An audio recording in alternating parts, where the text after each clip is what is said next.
Good morning everyone. स्वागत है आपका हमारे चैनल पे। और आज है मार्च 7। इंपॉर्टेंट न्यूज़ को हम लोग यहाँ पे देखेंगे। ओके, चलिए फटाफट आते हैं। अभी क्या हुआ, हमारे जो विदेश मंत्री हैं वो गए हैं, ब्रिटेन गए थे, ठीक है। तो उन पे जो खालिस्तानी सपोर्टर लोग हैं ना, जो आतंकवादी है, उनके काफिला पे हमला करने का कोशिश किया, ठीक है। तो इसी को पूरा आर्टिकल इसमें लिखा हुआ है। तो यहाँ पे बता दें, जिस जगह पे हुआ है ना घटना, उस घटना को मतलब उस जगह को याद रखिएगा। ये बिहार पब्लिक सर्विस कमीशन और Uttar Pradesh public service commission के लिए इंपॉर्टेंट फैक्ट हो गया है। ये क्वेश्चन पूछेगा ही पूछेगा आपसे, क्योंकि अम, किसी भी देश के विदेश मंत्री पे उसी का देश में हमला होना, ये बहुत बड़ा जो है ना अपने आप में घटना बनता है। तो ये चीज़ को आप याद रखेंगे। यहाँ पे देखिए जगह लिखा हुआ है, चैथम हाउस करके जगह था, ठीक है। ब्रिटेन में है, लंदन में। ओके, तो इस जगह को याद रखिएगा, इंपॉर्टेंट है। बाकी अगर ये कंटिन्यू टॉपिक रहा तो इस पे हम जो मेंस का जो क्वेश्चन फ्रेम होगा वो क्वेश्चन भी आपसे करवा देंगे। बाकी जो जो हम लोग अभी मेंस वाला क्वेश्चन कर रहे हैं, जो आपको आंसर भी दे रहे क्वेश्चन भी दे रहे हैं, उसके रिवीजन कर लेंगे हम लोग। क्लियर है? ताकि बार बार जब तक पढ़ेंगे नहीं, चीज़ों को देखेंगे नहीं, याद नहीं होने वाला है। फिर हम लोग बात करते हैं यहाँ पे, ये दूसरा चीज़ में यहाँ क्या लिखा हुआ है, आर्टिकल 370 के बारे में बात किया गया है। देखिए आप लोग जो है ना छोटा सा नोट्स बना लीजिएगा आर्टिकल 370 को लेकर, क्योंकि मैं नोटिस कर रहा हूँ ना, एक महीना से 370 वाला आ रहा है। अभी हमारे जो है वहाँ पे गए हुए थे जम्मू कश्मीर में राष्ट्रपति जी, ठीक है। तो उन्होंने भी कहा, और वाइस प्रेसिडेंट भी गया था, गए थे वहाँ पे। तो उन्होंने भी जो है ना आर्टिकल 370 के बारे में चर्चा किया है, क्योंकि 370 हटने से कश्मीर का जो स्थिति है, अर्थव्यवस्था है, राजनीतिक परिदृश्य है ना, उसमें चेंजेस आए हैं, काफी सकारात्मक बदलाव आए हैं। तो इसको लेकर पूछेगा आपसे, ठीक है। तो ध्यान रखिएगा, आर्टिकल 370 के तहत जो 10 पॉइंट आप लोग याद कर लीजिएगा, ताकि क्वेश्चन आए शॉर्ट राइटिंग में या पीटी में क्वेश्चन आए तो आप लोग इसको सॉल्व कर पाइएगा। क्लियर है? चलिए, तो यहाँ पे कश्मीर विवाद को लेकर इनसे क्वेश्चन पूछा गया था। तो इन्होंने कहा कि जब तक पाकिस्तान जो हमारे हिस्से को चुराया है ना और वापस नहीं करता, तब तक कश्मीर का मुद्दा जो है ना सुलझेगा नहीं, ठीक है। चलिए नेक्स्ट मूव करते हैं, ट्रेड वार। फिर अभी न्यूज में आया हुआ है, क्योंकि यहाँ पे डोनाल्ड ट्रंप जो है भारत और अन्य देशों के साथ वो बोल दिए हैं कि ये लोग जो देश है ना बहुत ज्यादा हमसे ट्रेड मतलब टैरिफ वसूल रहा है, और हम भी अब ऐसा ही करेंगे। तो भारत जो है अभी प्रयास किया है, वहाँ की गवर्नमेंट से बातचीत किया है कि हम लोग अब जो है बायलेटरल ट्रेड करेंगे। ओके, तो द्विपक्षीय व्यापार में क्या होता है, आप हमें सहूलियत दीजिए, हम आपको देंगे। तो यहाँ पे जो है ना एक दूसरे में समानता आ जाता है। तो देख लेते हैं ट्रेड वार क्या होता है, इसको हम लोग देख लेते हैं, क्योंकि क्वेश्चन यहाँ से आना पक्का है। ट्रेड वार को लेकर क्वेश्चन पूछेगा ही आपसे, चाहे प्रीलिम्स का हो चाहे मेंस का हो। ट्रेड वार जो है, दो या दो से अधिक देश एक दूसरे के व्यापार पर टैरिफ या प्रतिबंध लगाते हैं ना, तो उस स्थिति को हम लोग कहते हैं ट्रेड वार। इससे का इम्पैक्ट क्या होता है, जो इम्पोर्ट और एक्सपोर्ट जो है ना वो महंगा हो जाता है। भारत पे इसका क्या प्रभाव पड़ेगा? भारत पे बहुत प्रभाव पड़ेगा। निर्यात को इफेक्ट करेगा, भारत का जो एक्सपोर्ट है ना उसको इफेक्ट करेगा, जो इंपोर्ट है उसको इफेक्ट कर जाएगा। कच्चे माल और तकनीक महंगे हो जाएंगे, जो भारत निर्यात कर रहा है उस पर असर पड़ जाएगा। इन्फ्लेशन का यहाँ पर असर देखने को मिलेगा, वस्तुएं महंगी हो जाएगी। रोजगार पे असर होगा, जो भी इंडस्ट्री वगैरह जो यहाँ पे प्रोडक्शन कर रहे थे वो लोग अब प्रोडक्शन नहीं कर पाएंगे। निवेश इन्वेस्टमेंट जो है ना यहाँ पे गिरेगा। क्यों गिरेगा? क्योंकि अनसर्टेनिटी का जो यहाँ पे माहौल बन जाएगा। स्वदेशी उद्योग को बढ़ावा मिलेगा, तो ये जो है मेक इन इंडिया जैसे पहल को बढ़ावा मिल सकता है। तो ट्रेड वार को देख लिया हम लोग क्वेश्चन, आप लोग इसको ध्यान रखिएगा। दूसरे आर्टिकल में क्या है, एक रोग है ना, काफी न्यूज में है ये, पार्किंसन रोग, ठीक है। साइंस टेक वाला टॉपिक में आपसे पूछ लेगा, प्रीलिम्स में पूछा पूछा जा सकता है कि जो पार्किंसन जो रोग है ना किस चीज से जुड़ा हुआ है, बॉडी का किस पार्ट को इफेक्ट करता है। तो याद रखिएगा तंत्रिका तंत्र, ठीक है। नर्वस जो सिस्टम होता है हमारा, नर्वस सिस्टम, उसको इफेक्ट करता है। इसमें क्या होता है, जिस व्यक्ति को अगर पार्किंसन बीमारी हो जाता है ना, तो उनका जो ब्रेन जो है ना काम करना धीरे धीरे बंद करता है, उनकी जो फिजिकल एक्टिविटी है वो कम हो जाता है, ठीक है। फिजिकल एक्टिविटी कम हो जाता है। तो एक रिपोर्ट आया है जिसमें बताया गया है कि 2050 तक 2.5 करोड़ से अधिक आबादी इससे ग्रसित होंगे, ठीक है। तो मुझे इंपॉर्टेंट लगा पार्किंसन, क्योंकि इस तरह के जो है ना साइंस टेक में क्वेश्चन पूछ लेता है। अगर आपको यकीन नहीं होता है तो आप प्रीवियस ईयर क्वेश्चन जाकर देखिए, जो क्वेश्चन ट्रेंड में रहता है, जो टॉपिक ट्रेंड में रहेगा ना उसको लेकर क्वेश्चन पूछ ही लेता है। एक तरफ रोग का नाम दे देगा, दूसरी तरफ उसका बॉडी इफेक्ट का दे देगा, बोलेगा मैच करके बताइए। तो आप लोग यहाँ पे ध्यान रखिएगा। दूसरा क्वेश्चन देखते हैं, परिसीमन आयोग। आज भी यहाँ पे आर्टिकल आया हुआ था, तो मैंने जो इसको रहने दिया है, क्योंकि जो मेंस में जो है ना मेंस के लिए जो टॉपिक बार बार रिपीट हो रहा है उसको बस ध्यान रखिएगा। परिसीमन आयोग, उसकी भूमिका, उसके कार्यों का हमको विश्लेषण करना है और इसके सामने क्या चुनौती है उस पर चर्चा करना है। देखिए, तो परिसीमन आयोग की भूमिका की हम लोग बात करें तो ये निर्वाचन क्षेत्रों का क्या करता है, निर्धारण करता है। जो निर्वाचन क्षेत्र होता है, चाहे लोकसभा के संदर्भ में कह लें या विधानसभा के संदर्भ में कह लें, तो उसको लेकर यहाँ पे डिसाइड करता है। ठीक है, फिर यहाँ पे प्रतिनिधित्व का संतुलन, मान लीजिए जनसंख्या बढ़ रहा है, 20 साल से यहाँ पर जनसंख्या बढ़ गया है, तो यहाँ पे डेमोग्राफिक चेंजेस आ जाएगा, तो इसके हिसाब से हमको क्या करना है, अब सीट का निर्धारण करना है। तो प्रतिनिधित्व संतुलन करने का भी काम किसका होता है, परिसीमन आयोग का। फिर निर्वाचन क्षेत्रों का निर्धारण करना किसका काम है, परिसीमन आयोग का। और आरक्षण का निर्धारण, मान लीजिए वहां की जो जनसंख्या है किसी राज्य का, वहां पे एसटी या एसटी का पॉपुलेशन बढ़ गया। ठीक है, पूरे देश में जो है इसका क्या बोलते हैं, हमारे जो एसटी और एससी जो भाई बंधु लोग हैं उनका पॉपुलेशन बढ़ गया, तो उनके हिसाब से जो है आरक्षण देना होगा ना उनकी जनसंख्या के हिसाब से। तो ये चीज कौन डिसाइड करेगा, परिसीमन आयोग करता है। ओके, जैसे कि निर्वाचन क्षेत्र की अगर हम लोग बात करें तो जनसंख्या के आधार पर जो है ना संसदीय और विधानसभा क्षेत्र का यहाँ पे सीमाओं का तय करना होता है। विभिन्न राज्यों को उनकी जनसंख्या के अनुसार क्या करना है, उचित राजनीतिक प्रतिनिधित्व हमको प्रदान करना है। आरक्षण की बात करें तो अनुसूचित जाति जनजाति के सीटों का आरक्षण यहाँ पे तय करना होता है। अब आते हैं चैलेंजेस, क्योंकि अभी दक्षिण के राज्य जो है ना परिसीमन आयोग को लेकर यहाँ पे विवाद कर रहे हैं, उनको यहाँ पे दिक्कत हो रहा है परिसीमन आयोग से। वो कहते हैं कि 1971 का जो पॉपुलेशन था ना उसी को आधार मान के जो है हमारी सीटों का निर्धारण करें। और देखिए, अभी तमिलनाडु खास करके दक्षिण राज्यों में वहां पे इलेक्शन होना ना, तो वो लोग मुद्दे को यहाँ पर देख रहे हैं कि किस मुद्दे को लेकर हम यहाँ पर जीत सकते हैं। चुनौती की अगर बात करें तो जनसंख्या असंतुलन, राज्यों के बीच जो सीट का जो असमान वितरण है ना उसको लेकर जो है ना क्या बना हुआ, डर बना हुआ, शंका बना हुआ दक्षिण के राज्यों को, जनसंख्या असंतुलन। फिर राजनीतिक विवाद भी देखने को मिल सकता है, कुछ राज्यों को नुकसान हो सकते हैं, कुछ को लाभ हो सकता है सीट निर्धारण को लेकर। संवैधानिक मुद्दे की अगर बात करें तो संघवाद और प्रतिनिधित्व का जो कॉन्सेप्ट है उसको यहाँ पे संतुलन बनाए रखना है, अपने आप में एक चुनौतीपूर्ण काम है। सांस्कृतिक विविधता, क्षेत्रीय पहचान और प्रतिनिधित्व की जटिलता, ये भी बहुत बड़ा चैलेंजेस है परिसीमन आयोग को लेकर। ओके, अब तक जो है ना 4 बार हो चुका है, ये क्वेश्चन यूपीएससी में पूछा था आपसे कि परिसीमन आयोग जो है कितना बार अब तक गठन हो चुका है, तो 4 बार। अब आते हैं यहाँ पे मेधा पाटकर, ये क्वेश्चन पूछा भी गया है, आप देखोगे प्रीवियस ईयर क्वेश्चन में। तो नर्मदा बचाओ आंदोलन, इससे जुड़े हुए जो व्यक्ति है ना उसका नाम पूछा था। एक तरफ जो आंदोलन का नाम दे दिया था, जैसे कि नर्मदा बचाओ आंदोलन हो गया, फिर आपका चिपको मूवमेंट हो गया, तो उससे जुड़े हुए जो व्यक्ति होते हैं, जो पर्सनालिटी होते हैं, उसको लेकर क्वेश्चन पूछता है। ठीक है, अब क्या कर दिया है, एक ही क्वेश्चन में 4 फैक्ट आपसे पूछेगा।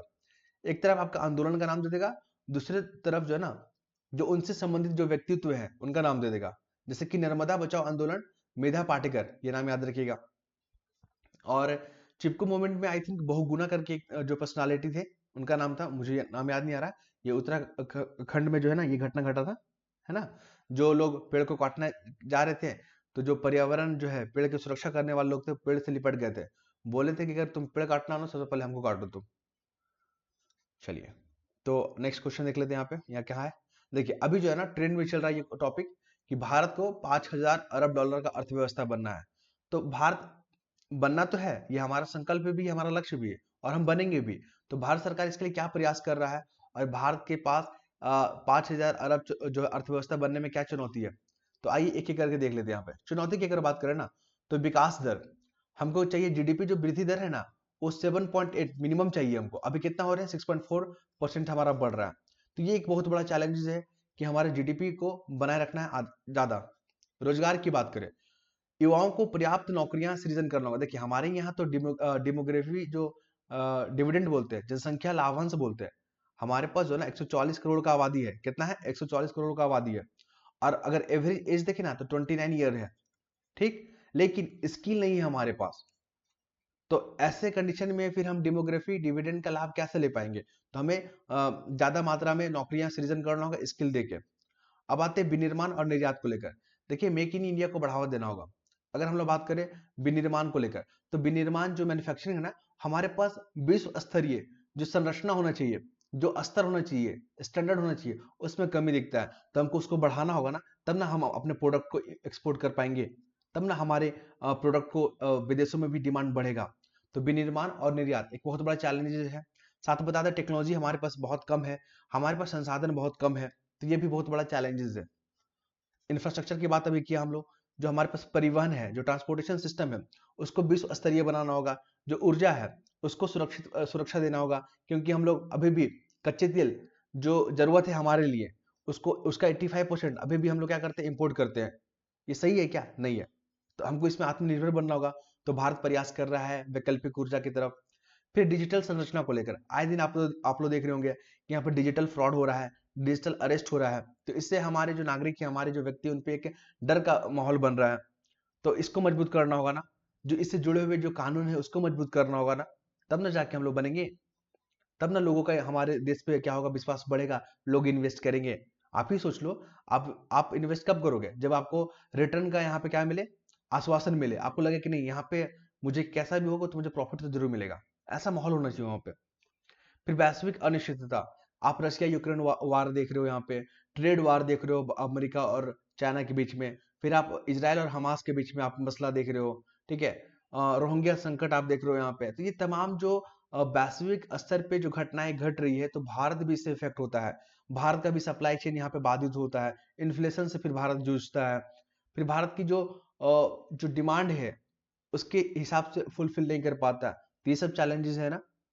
चलिए, अब भारत सरकार प्रयास क्या कर रहा है इसके लिए, देखिए। तो भारत सरकार प्रयास क्या कर रहा है, आत्मनिर्भर भारत योजना।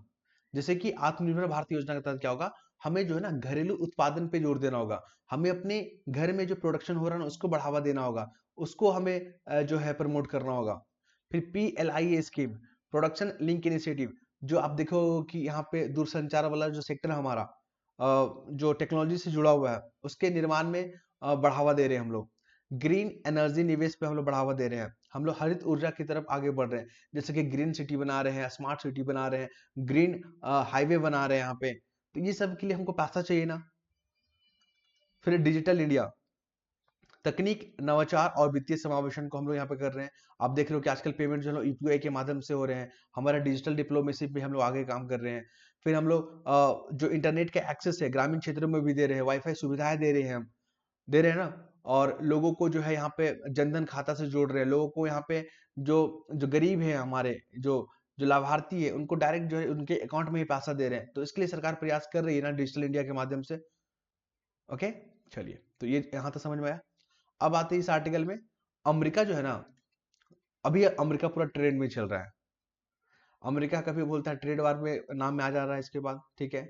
कभी बोलता है कि अगर मेरा डॉलर को जो भी कमजोर करेगा तो हम उसके खिलाफ एक्शन लेंगे। कभी जो है जो अंतर्राष्ट्रीय समझौते होते हैं, जो कि पूरा विश्व के लिए लाभदायक होता है, उस समझौता से बाहर हो गया है। तो अभी क्या हो गया, अमेरिका जो है ना पेरिस क्लाइमेट जो था ना 2015 वाला पेरिस क्लाइमेट COP21 में जो बना था समझौता, उससे बाहर हो गया अमेरिका। ठीक, बाहर हो गया तो इसका क्या इम्पैक्ट पड़ेगा वैश्विक लेवल पे, भारत पे क्या इसका इम्पैक्ट पड़ेगा, जो विकासशील देश है उनके लिए क्या चुनौती हो गया, आगे हम लोग जो है क्लाइमेट चेंज से लड़ने के लिए क्या पहल करना होगा। आइए एक एक करके देखते हैं। आपको बता दें, क्लाइमेट चेंज बहुत ही ज्वलंत मुद्दा है और क्लाइमेट चेंज को समझना ही होगा, क्योंकि 2024 का जो वर्ष रहा ना, वो बहुत गर्म वर्ष रहा। अगर हम लोग बात करें पूर्व औद्योगिक जो समय था, ये देखिए यहाँ पे पूर्व औद्योगिक जो स्तर था ना, उस समय का जो टेम्परेचर था और आज का टेम्परेचर में 1.5 डिग्री सेल्सियस जो ना बढ़ गया है। तो ये बहुत बड़ा कंसर्न है। उसके बाद बता दें, एक कॉपरनिकस जलवायु परिवर्तन एक यहाँ पे उसके द्वारा एक सर्वे किया गया। तो आप देखोगे यूरोप में बाढ़ की संख्या, सूखा का संख्या, जंगल में आग लगने की घटना, ठीक है, और गर्मी का स्तर बढ़ना, ये जो है ना क्लाइमेट चेंज के कारण देखने को मिल रहा है। ठीक है, आया समझ में बात। चलिए, अब देखते हैं हम लोग यहाँ पे पेरिस समझौता क्या है, पूछेगा पेरिस समझौता क्या है। तो जलवायु संकट पर काबू पाने के लिए महत्वपूर्ण वैश्विक संधि है। इतना ही नहीं, इन्होंने आदेश पर हस्ताक्षर करने से पहले अपने समर्थकों को कारण बताते हुए कहा कि ये जो है ना अनुचित है, एक तरफा। मतलब अमेरिका जो है ना बाहर निकल गया है पेरिस क्लाइमेट से, और ये रीजन ये दिया है कि ये एक तरफा समझौता था। ये जो है ना सिर्फ हमें लूटने के लिए ये जो है इस तरह के, हालांकि ये शब्द यूज नहीं किया गया, लेकिन मैं आपको सिंपली तरीके से बता दूं कि ये हम पे एक तरफा जो है ना जिम्मेदारी सौंप रहा था। ठीक, यहाँ पर देखते हैं यहाँ पे। तो इससे क्या होगा, जो विकासशील देश है, जो कमजोर देश है, जो आर्थिक रूप से मजबूत नहीं है, उनके लिए फंड कहाँ से आएगा क्लाइमेट चेंज लड़ने के लिए? क्योंकि टेक्नोलॉजी तो विकसित देश के पास है और संसाधन है आपका, जो फॉसिल फ्यूल वाला संसाधन है वो विकासशील देशों के पास है। तो ऐसे में फिर क्लाइमेट चेंज लड़ने के लिए हमको टेक्नोलॉजी चाहिए ना, तो ये बहुत बड़ा चैलेंजेस हो गया है। फिर बात करें यहाँ पे, तो ग्रीन हाउस जो रिलीज करता है, सबसे ज्यादा कौन करता है? अमेरिका करता है। दूसरे स्थान पे कौन करता है? चाइना करता है। ये डेटा याद रखिएगा, क्वेश्चन इंपॉर्टेंट है, पूछ लेगा आपसे। सबसे ज्यादा ग्रीन हाउस गैस का उत्सर्जन कौन करता है? अमेरिका। दूसरे नंबर पे चाइना, थर्ड पे यूरोपियन कंट्री लोग आता है। तो अब क्या हो गया? अमेरिका तो बाहर हो गया, तो अब ग्रीन उत्सर्जन को कम करने के लिए जिम्मेवारी चाइना पे और यूरोपियन कंट्री के कंधे पे आ गया। आपको बता दें, कॉप 30 होने वाला है 2025 में, कॉप 30 होने वाला है ना, कॉप 30 होने वाला है, ठीक। तो ये कहाँ होगा? ये होगा ब्राजील, ब्राजील के अमेजन में होगा, याद रखिएगा, ठीक। यहाँ पे अब हम लोग बात करें, क्लाइमेट चेंज से लड़ने के लिए हमको 2030 तक कितना चाहिए था?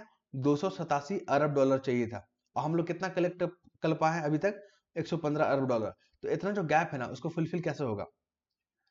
ठीक है, अचानक से तो पैसा बढ़ नहीं जाएगा। तो इसके लिए हमको क्या क्या कदम उठाने होंगे? हमको जो है ना, सौर ऊर्जा पे काम करना होगा, हमको पवन ऊर्जा पे काम करना होगा, हमें जैविक ईंधन पे काम करना होगा, हमें पन बिजली संयंत्र पे काम करना होगा, हमें ग्रीन हाइड्रोजन की तरफ मूव करना होगा। तो ये सब चीज याद रख लीजिएगा, मेंस में आएगा ना तो ये सब चिपका देना आपको, कि हमें जो है वैकल्पिक ऊर्जा में, जैसे कि सौर ऊर्जा, पवन ऊर्जा, फिर यहाँ पे पन बिजली संयंत्र, जैविक ईंधन, फिर ग्रीन हाइड्रोजन की तरफ मूवमेंट करना होगा। क्लियर है?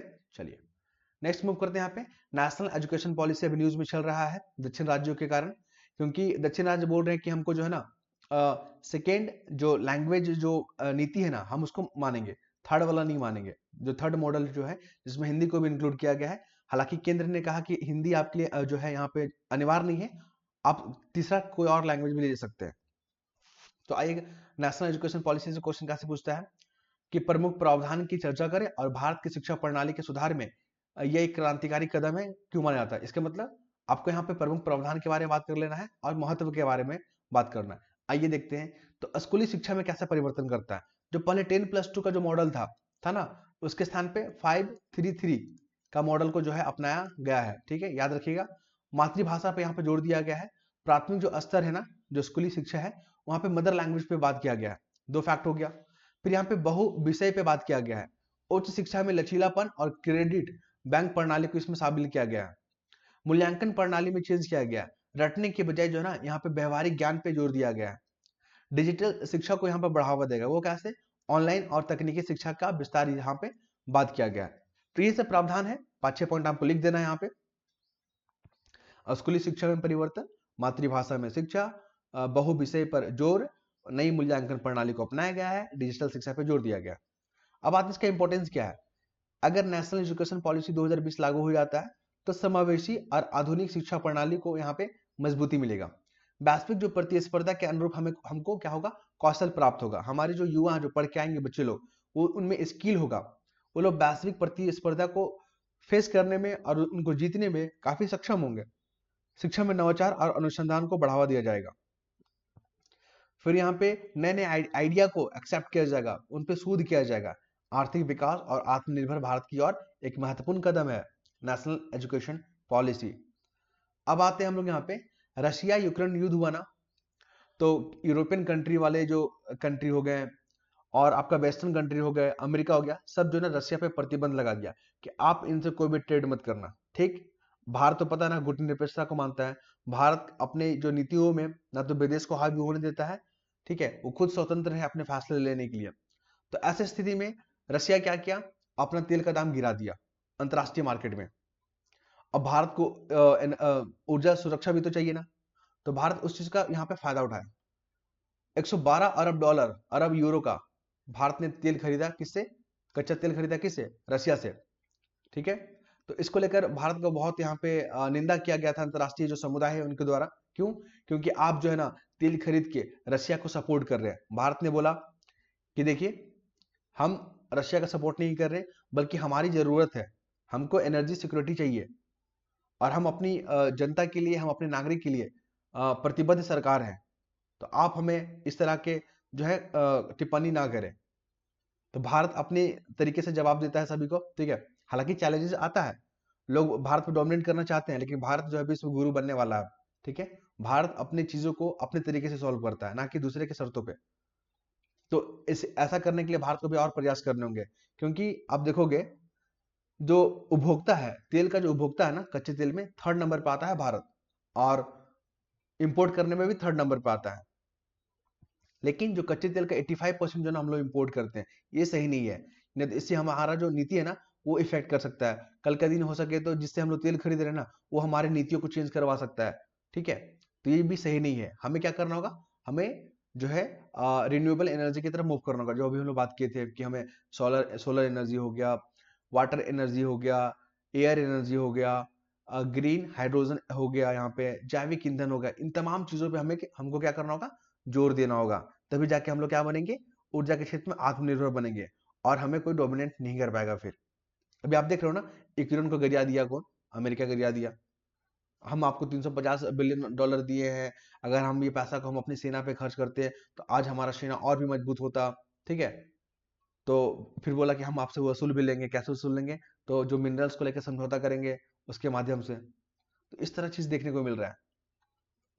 नेक्स्ट मूव करें यहाँ पे। देखिए आज जो है ये जुडिशियल एक्टिविज्म टॉपिक लिए हैं, क्योंकि अभी हाल ही में आज के न्यूज़पेपर में आप देखोगे, हम पीडीएफ सेंड कर दिए आपको अपने टेलीग्राम चैनल पे। तो जो लोग जुड़े नहीं है, आप लोग जुड़ सकते हैं। जो लिंक जो है ना, आपको कमेंट बॉक्स में मिल जाएगा।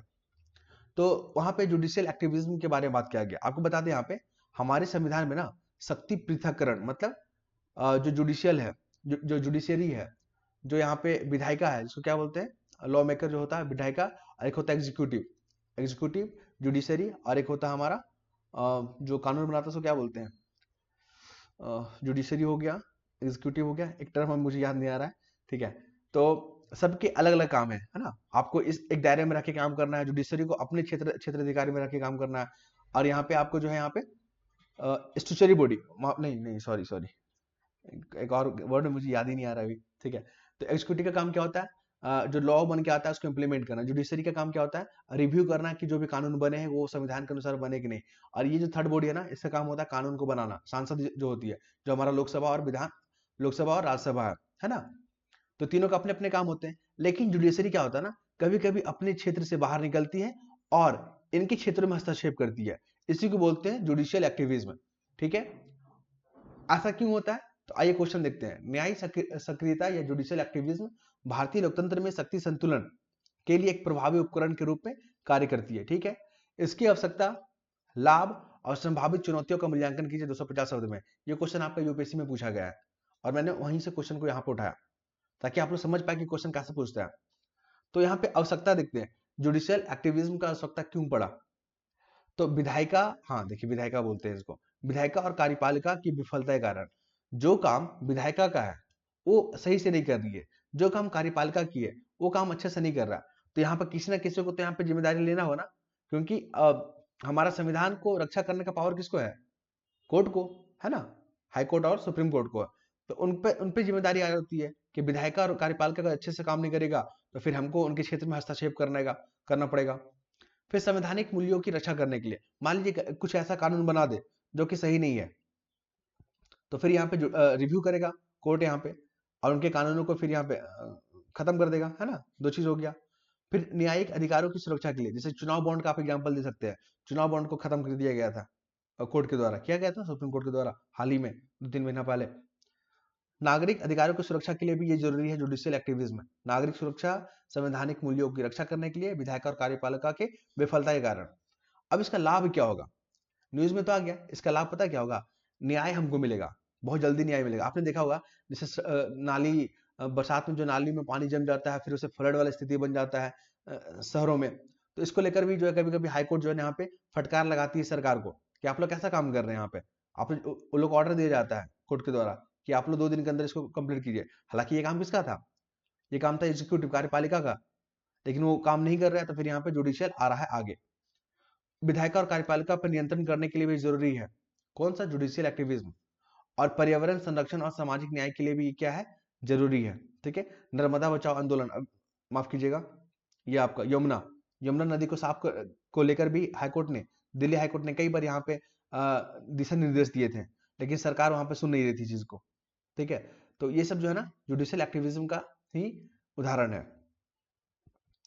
फिर यहाँ पे बात करें चैलेंजेस क्या है यहाँ पे।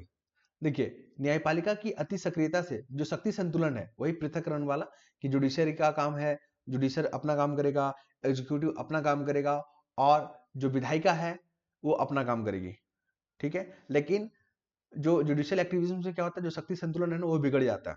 ये लोग आरोप लगाते हैं कि जुडिशियल जो अपने क्षेत्र अधिकार से बाहर आके काम करता है, फिर विधायिका और कार्यपालिका के क्षेत्र में हस्तक्षेप का खतरा बढ़ जाता है और जवाबदेही कम हो जाता है, ठीक है। तो ये चीज याद रखिएगा। एक और क्वेश्चन देख लीजिए, अभी रूस यूक्रेन युद्ध चल रहा है ना, ट्रेंड में चल रहा है अभी ये, तो उससे भारत की ऊर्जा संकट, क्योंकि 85% जो कच्चा तेल हम कहाँ से मंगा रहे हैं, बाहर से मंगा रहे हैं, ये सही है? नहीं है सही। नहीं तो कल के दिन हम लोग का जो नीतियों को यहाँ पे जो है ना चेंजेस करने या इफेक्ट करने के लिए जो अंतर्राष्ट्रीय समुदाय है ना एकजुट हो जाएगा। तो ऐसे में सरकार की जो ऊर्जा सुरक्षा जो नीति है उसका मूल्यांकन करने के बाद किया गया। देखिए यहाँ पे मैप लगा दिए हैं, यूक्रेन जो किसी देश के साथ सीमा साझा करता है, ऐसे नॉर्मली मैप बनाइएगा। एक तरफ यहाँ पर दिखा दीजिएगा बेलारूस, यहाँ पर दिखा दीजिएगा माफ कीजिएगा रसिया, बेलारूस, पोलैंड दिखा दीजिएगा, और स्लोवाकिया, फिर हंगरी, रोमानिया, ये तमाम, और मोल्डोवा दिखा देना आपको।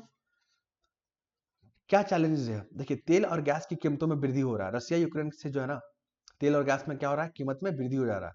इससे क्या हो रहा है, आपूर्ति जो सप्लाई चेन है वो बाधित हो रहा है और महंगाई बढ़ जा रहा है। कोयला की बढ़ती मांग, देखिए वैकल्पिक ऊर्जा स्रोतों की आवश्यकता है। कोयला की जो मांग है ना बढ़ रहा है, तो अब कोयला तो तुरंत एक दिन में तो नहीं बन के तैयार हो जाएगा, तो उसके लिए हमको वैकल्पिक ऊर्जा पे काम करना होगा। ये भी चैलेंजेस है, क्योंकि वैकल्पिक ऊर्जा के लिए जो हमको टेक्नोलॉजी चाहिए ना वो हमारे पास नहीं है, जो संसाधन चाहिए ना वो हमारे पास थोड़ा कम हो जाता है। तो ये भी बहुत बड़ा चैलेंजेस है। भू राजनीतिक दबाव, आप देख रहे हो ना भारत जो है ना तमाम देशों के साथ अपने संबंधों को बैलेंस करने में, जैसे कि भारत एक तरफ ब्रिक्स का भी मेंबर है और दूसरी तरफ क्वाड का भी मेंबर है, और ये दोनों अपोजिट वाला संस्था है। ब्रिक्स में जो है ना चाइना रशिया के साथ बैलेंस करना है, और यहाँ पे क्वाड में जो है यहाँ पे अमेरिका के साथ बैलेंस करना है। तो यहाँ पे जो भू राजनीतिक जो दबाव है, पश्चिमी देशों के रूस पर प्रतिबंध का प्रभाव भी पड़ने को मिल रहा है, ठीक है। चलिए अब देखते हैं सरकार ने अपनी ऊर्जा सुरक्षा के लिए क्या प्रयास किया है। तो यहाँ पे रूस से रियायत कच्चे तेल का आयात कर ऊर्जा लागत को कम करने करने के लिए यहाँ प्रयास कर रहा है भारत, क्योंकि वहां पर उस दिन सस्ता हो गया था। रशिया में जो है ना यूक्रेन के कारण जो युद्ध हुआ, रशिया तेल अपना का कीमत को कम कर दिया, तो भारत ने तेल खरीदा उससे, तो उससे क्या हो गया, लागत कम हुआ। नवीकरणीय ऊर्जा पर जोर दे रहा है भारत, जैसे सौर ऊर्जा, पवन ऊर्जा, ग्रीन ऊर्जा, जीवाश्म ऊर्जा, ठीक है, पानी ऊर्जा, सब ऊर्जा भारत कोशिश कर रहा है। आत्मनिर्भर भारत मिशन की तरह अगर हम बात करें तो घरेलू तेल और गैस उत्पादन को बढ़ावा दे रहा है। यहाँ पे विविधीकरण रणनीति पे अगर बात करें तो मध्य एशिया की तरफ भारत देख रहा है अब, ठीक है।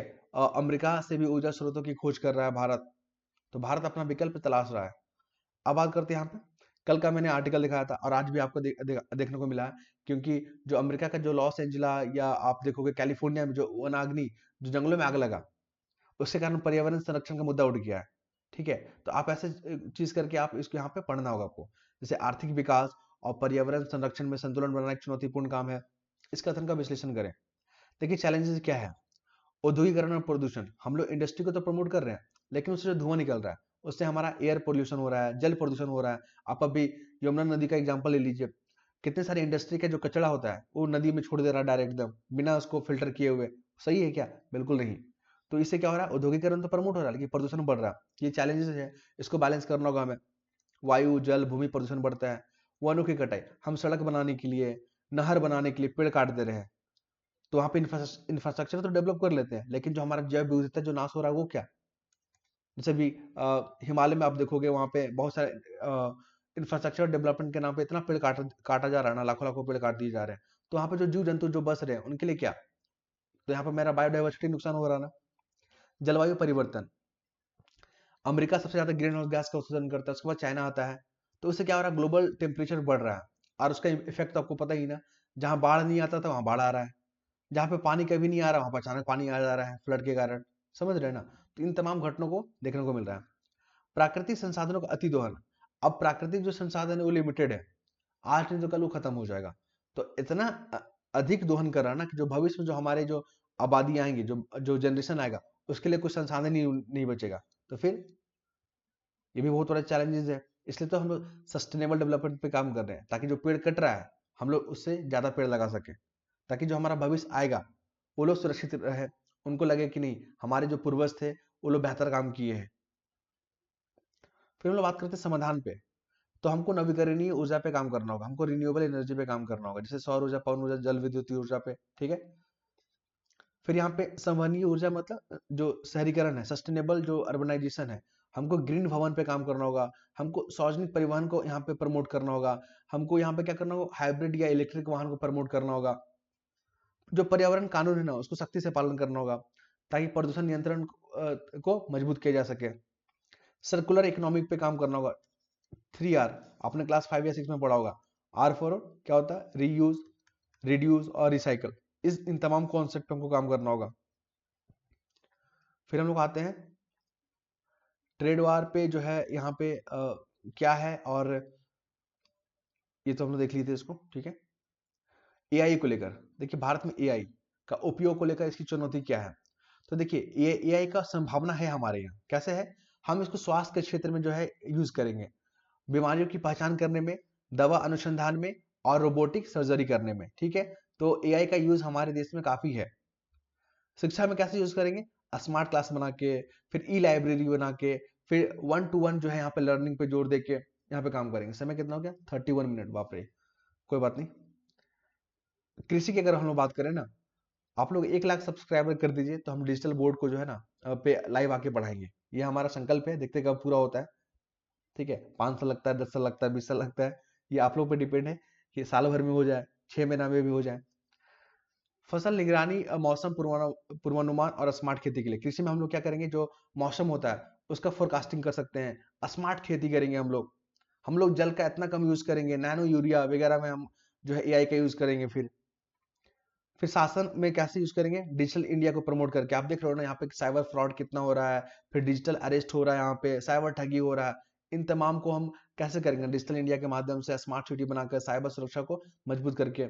फिर वाणिज्य और उद्योग पे बात करें, तो हमें जो है ना ऑटोमेशन की तरफ मूव करना होगा, हमें ग्राहक सेवा पे इम्प्रूव करना होगा, सुधार करना होगा, डेटा विश्लेषण करना होगा, ताकि हम नीतियों को अच्छे से लागू कर सके और अच्छी नीतियां बना सके। डेटा एनालिसिस का मतलब क्या होता है, जो डाटा हमारे पास उपलब्ध है उसका अच्छे से एनालिटिक करो, फिर उस जो परिणाम निकले उसको अपनी नीतियों में शामिल करो और एक कारगर नीति बनाना। चैलेंजेस क्या है इसके लिए, देखिए अभी रोजगार संकट, ऑटोमेशन आएगा, एआई आएगा, तो हाँ, ये जाहिर सी बात है कि जो परंपरागत जो नौकरी है ना वो खत्म होगा, लेकिन नए जो नौकरी तो आएगा ना सृजन। हमारे प्रधानमंत्री जी ने भी कहा है कि ये इतिहास गवाह है कि प्रौद्योगिकी जो है ना वो काम को खत्म नहीं करता है, बल्कि काम के नेचर को चेंज करता है। तो लोग जो भ्रांतियां फैला रहे हैं समाज में कि एआई आएगा तो यहाँ पर रोजगार खत्म हो जाएगा, वो एक पहलू है, वो एक सिक्के का एक पहलू है। वो दूसरा पहलू क्या है, नया सृजन आएगा, नया रोजगार बनेगा। फिर बात करेंगे यहाँ पे नैतिकता और गोपनीयता की, यहाँ पे सुरक्षा है। नैतिकता और गोपनीयता का भी बहुत बड़ा चैलेंजेस है डेटा सुरक्षा को लेकर। एआई में डेटा इतना सारा जनरेट हो रहा है ना, आप देखोगे एग्जाम्पल, जैसे कि अभी आप फ्लिपकार्ट, आप सपोज कीजिए कि आपने रेलवे टिकट का रिजर्वेशन करवाया, ठीक है, आईआरसीटीसी करवा लिया। अब आपके पास ऐड आने लगेगा बैग का, आपके पास ऐड आने लगेगा होटल का, ठीक है, आपके पास ऐड आने लगेगा जैसे कि आपने शिमला का कटवाया तो वहां पे फिर आपको जैकेट वगैरह का भी आने लगेगा। ये सब कैसे आ रहा है, क्योंकि आपने जो डाटा डाला उस डाटा को एनालिसिस किया, वो लोग जो वहां पे बैठे होते हैं सॉफ्टवेयर डेवलपर लोग, सब डेटा एनालिसिस करते हैं और अपना हिसाब से आपको जो यहाँ पे एडवर्टाइज करते हैं। क्लियर, आप लोग को भी लगता है कि हमने तो अभी बुकिंग ही किया और इतना सारा कुछ आ जाता है, अचानक से गूगल्स का ग्लास आ गया, सन ग्लासेस, बूट्स का आने लगा, क्योंकि आप घूमने जा रहे हैं तो आपको ये सब तो प्रोडक्ट चाहिए होगा। तो सब लोग बैठे हुए हैं कि जैसे ही कस्टमर दिखे हमको उसको डाटा एनालिसिस, एआई ही तो काम करता है उसके पीछे। फिर यहाँ पे बात करेंगे, यहाँ पे तकनीकी और संरचना पे काम करना होगा, उच्च स्तरीय का तकनीक सीखना होगा, हमको कौशल सीखना होगा। न्यायिक और कानूनी पहलू की बात करें तो एआई से जुड़े जो कानून है ना अभी भी अस्पष्ट है, क्लियर नहीं है, उसको क्लियर करना होगा और मजबूत करना होगा। फिर एआई को लागू करने में हमको इन्वेस्टमेंट चाहिए, जो हमारे पास नहीं है, थोड़ा सा कमी है उसका, तो ये भी बहुत बड़ा मसला है। अब हम लोग बात करते हैं यहाँ पे निर्यात को लेकर। देखिए भारत में निर्यात की वर्तमान स्थिति क्या है, इसके पीछे क्या चैलेंजेस है, अब विश्लेषण करना हमको। आपको बता दें, देखिए ये जो डाटा है ना 770 अरब डॉलर का, इस पे मुझे थोड़ा शक लग रहा है, मैं इसको रेक्टिफाई करूंगा, ठीक है। तो आप देख लीजिएगा, जैसे कि हम लोग एक्सपोर्ट कौन कौन सा वस्तु करते हैं, कृषि प्रोडक्ट करते हैं, पेट्रोलियम करते हैं, मिशनरी करते हैं, फार्मा करते हैं। आप लोग मुझे कमेंट में बताइएगा कि 2022-23 में जो है ना भारत का जो एक्सपोर्ट था कुल एक साल में कितना था। और रत्न आभूषण का हम लोग करते हैं, फार्मा, मशीनरी, पेट्रोलियम का। सेवा निर्यात में हम लोग क्या करते हैं, आईटी और बीपीओ वाले का जो है तेजी से यहाँ पे बढ़ोतरी देखने को मिल रहा है। अमेरिका में हम लोग करते हैं एक्सपोर्ट, यूरोप, यूएई, चीन, तमाम व्यापारिक जो है साझेदारी वाला देश है हमारे साथ। चुनौती क्या है, वैश्विक मंदी। वैश्विक मंदी के कारण क्या होता है, डिमांड कम हो जाता है, तो फिर हम लोग प्रोडक्शन क्या करेंगे, ठीक है। ट्रेड वार और संरक्षणवाद, आप अमेरिका का एग्जाम्पल दे सकते हो, इससे हमारा निर्यात जो है ना इफेक्ट करता है। लॉजिस्टिक लागत बहुत अधिक हो जाता है, शिपिंग और ट्रांसपोर्टेशन महंगा हो जाता है हमारा। रुपये की अस्थिरता, मूल्य घटने से व्यापार जो है हमारा प्रभावित होता है ना। तकनीकी और नवाचार में कमी देखने को मिलता है।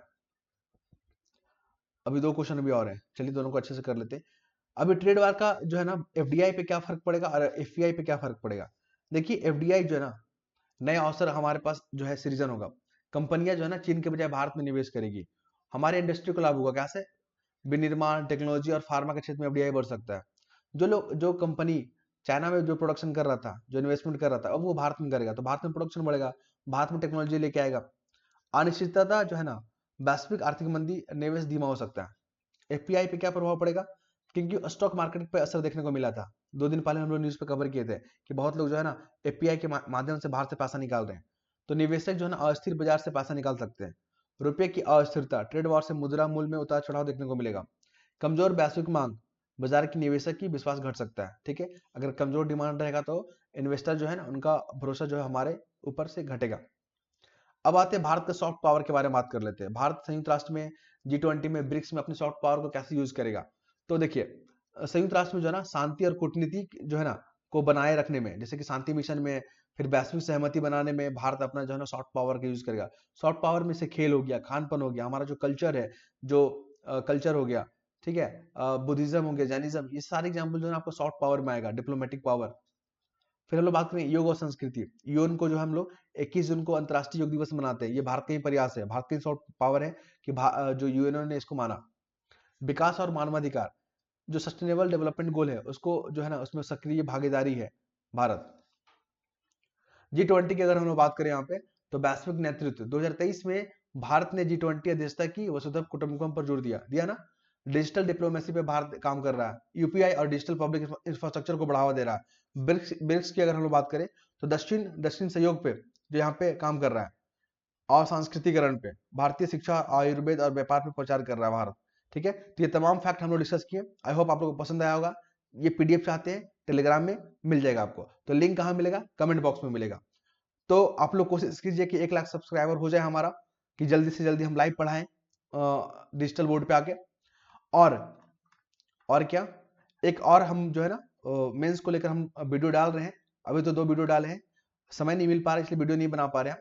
तो आप जो भी मेंस वगैरह दे रहे होंगे, चाहे यूपीपीसीएस का देंगे या बीपीएससी का देंगे, तो काफी हेल्प करेगा, तो आप लोग उस वीडियो को देख सकते हैं, ठीक है। तो नेक्स्ट वीडियो में मिलते हैं हम लोग, धन्यवाद।